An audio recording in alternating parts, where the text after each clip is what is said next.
আসসালামু আলাইকুম ওয়া রাহমাতুল্লাহি ওয়া বারাকাতুহু। দর্শক, আসুন আমরা জেনে নেই স্ত্রীর হাতে অর্থাৎ বিবাহিত মহিলাদের হাতে চুড়ি, নাকফুল, কানের দুল না পরলে স্বামীর কি অমঙ্গল হবে? এই বিষয়ে এক ভাই প্রশ্ন করেছে। তো দেখুন, কানে দুল পরা, নাকে ফুল পরা কিংবা হাতে চুড়ি পরা এগুলো একান্তই মেয়েদের ব্যক্তিগত বিষয় এবং তাদের সৌন্দর্য বৃদ্ধি করে।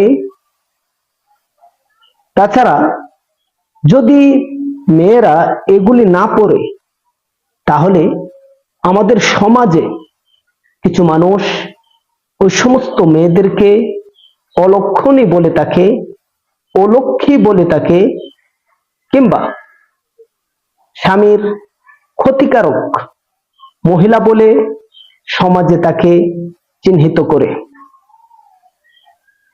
একটা মেয়ে সে হাতে চুড়ি পরল না, একটা মেয়ে সে কানের দুল পরল না, একটা মেয়ে নাকের ফুল পরিধান করল না, এর দ্বারা এই মেয়েটি অলক্ষণী হয় না, এর দ্বারা এই মেয়েটি স্বামীর অমঙ্গলকামী হয় না। হাতে দুল পরতেই হবে, ইসলামে এর জরুরত কিংবা ইসলামে এর বিধান নেই। কানের দুল পরতে হবে, এই জন্য ইসলাম তাকে বাধ্যতামূলক ভাবে জরুরি করে দেয় নাই। এগুলি একান্তই মেয়েদের সৌন্দর্য বৃদ্ধি করে। কেউ যদি হাতে চুড়ি না পরলেও তাকে সৌন্দর্য দেখায়, সুন্দর দেখায়, তাহলে সে যদি হাতে চুড়ি নাও পরে তাতে কোনো সমস্যা নেই। যদি কানের দুল না পরলেও তাকে সৌন্দর্য দেখায়, কানের দুল না পরলেও তাতে কোনো সমস্যা নেই। এটি হলো এলাকার কিংবা সমাজের একটা কুসংস্কার ভিত্তিহীন একটি কথা। এই সমস্ত কথায় কেউ কর্ণপাত করবেন না। অবশ্য যে বিষয়গুলো আমাদের সমাজে ধরা উচিত কিংবা পরিত্যাগ করা উচিত সেটি হলো, বিয়ের ক্ষেত্রে দেখা যায় অনেক সময় যখন বরযাত্রী আসে,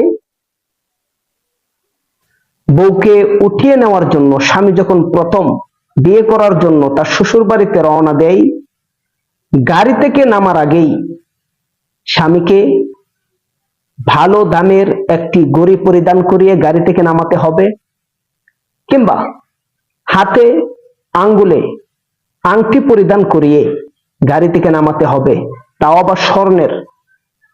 এটি ইসলাম কর্ণপাত করে না, এটি ইসলাম এলাও করে না। এবং কি ছেলেরা স্বর্ণ ব্যবহার করা, এটা ইসলামে সম্পূর্ণরূপে নিষেধাজ্ঞা জারি করে দিয়েছেন। এটা সম্পূর্ণরূপে ছেলেদের জন্য স্বর্ণ পরিধান করা হারাম করে দিয়েছেন। স্বর্ণ একান্তই মহিলারা পড়তে পারবে, মহিলাদের সৌন্দর্য, মেয়েদের সৌন্দর্য। এই স্বর্ণ কখনোই ছেলেরা কোনোভাবে কোনো কিছুর মাধ্যমে নিজেরা পরিধান করতে পারবে না, নিজেদের গায়ে ব্যবহার করতে পারবে না। তবে মেয়েদের সৌন্দর্যের জন্য যে সাজগুলো অত্যন্ত জরুরি, তারা সেই সৌন্দর্যের জন্য, তাদের সৌন্দর্য ফুটাবার জন্য সে সাজগুলো অবশ্যই করতে পারবে, এটা ইসলাম বৈধতা দেয়। তবে এমন কিছু পরা যাবে না যেগুলো পরে হাঁটলে কিংবা নাড়াচাড়া করলে অন্য কেউ এগুলোর আওয়াজ শুনতে পায়। যেমন ঘুঙুর পায়ে দেয়, অনেক সময় ঘুঙুর কোমরে বাঁধে। ওই সমস্ত ঘুঙুর যেগুলা পরিধান করে হাঁটলে ঝনঝন আওয়াজ হয়, এই সমস্ত ঘুঙুর কিংবা আওয়াজ জাতীয় কোনো কিছু মহিলারা পরিধান করতে পারবে না। অনেকে আবার এই কথা বলে থাকে যে বিশ্বনবী জনাবে মুহাম্মদ রাসূলুল্লাহ সাল্লাল্লাহু আলাইহি ওয়াসাল্লামের বিবিগণ তারা কি পরিধান করতেন? তারা কাপড় পরিধান করতেন, শাড়ি পরিধান করতেন? না, তারা শাড়ি পরিধান করেননি। তারা ওই সমস্ত জামা পরিধান করতেন আলেম ওলামারা যেমন ভাবে জুব্বা জামা পাঞ্জাবি পরিধান করে একদম উপর থেকে নিয়ে ঘন্টা পর্যন্ত রাসূলুল্লাহ সাল্লাল্লাহু আলাইহি ওয়াসাল্লামের বিবিগণ তারা জুব্বার নেই, হুবহু জুব্বার নেই, একদম অর্থাৎ যে সমস্ত জামা লচকে থাকে, দুলা ডালা জামা, ওই সমস্ত জামা পরিধান করতেন। অর্থাৎ মেক্সি যেটাকে আমরা বলি, মেক্সি জাতীয় জুব্বা জাতীয় জামা পরিধান করতেন একদম গন্ডার নিচ পর্যন্ত। এই জন্য সমাজে এমন কিছু প্রচারিত করা যাবে না, প্রচলন করা যাবে না যে সমস্ত বিষয় ইসলামের সাথে কোনো সম্পর্ক নেই।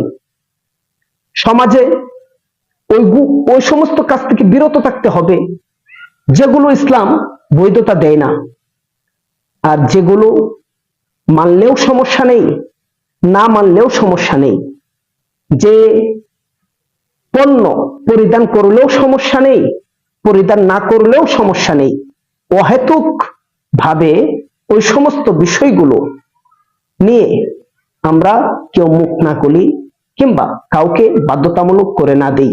সমাজে অনেক মেয়েরা যদি চুড়ি না পরে তাহলে সমাজের মুরব্বীরা বলে এই মেয়েটা কিংবা এই মহিলাটা স্বামীর অমঙ্গলকামী, অর্থাৎ তার কারণে স্বামীর অমঙ্গল হবে।